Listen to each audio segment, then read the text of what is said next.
So my mom was a widower with 4 kids by the time I was 3 years old. My mom actually never made more than $40,000 a year and probably retired wealthier than 90% of the people I know who make $1 million a year.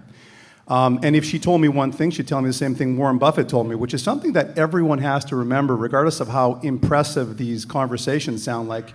You should be investing into things that do not risk your original capital.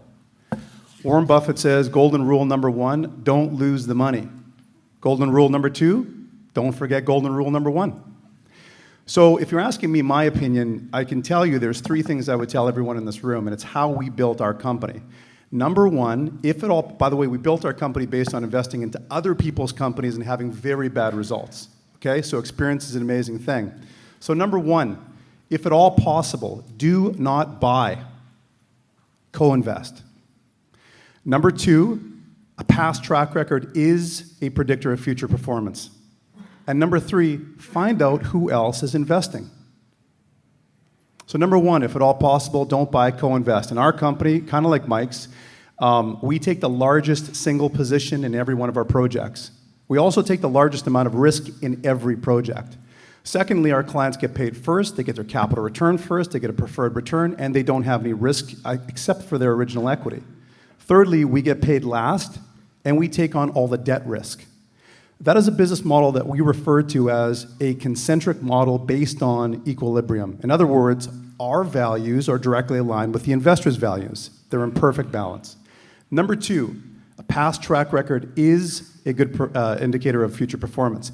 So if you're going to be investing, kind of like Mike talked about originally, go and talk to the CEO and ask questions about his winning track record.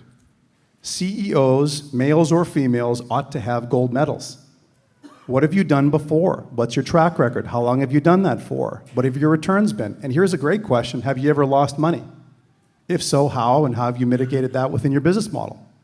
And last but not least, and I'm going to get a little flack for this because I was in the, we call it, in the public market, dumb money, smart money category, okay? We ask a simple question, and I would ask this simple question: who else is invested? Don't you want to know that?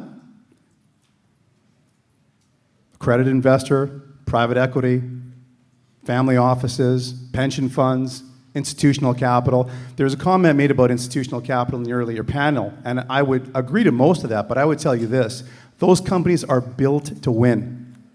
And so if you're going to be investing your capital, you should find out if any of the companies have that investment capital into theirs, because smart money leaves clues. All right? So number 1, if at all possible, co-invest, don't invest. Number 2, a past track record is, in fact, a good predictor of future performance. And last but not least, find out who else is investing, because success leaves clues.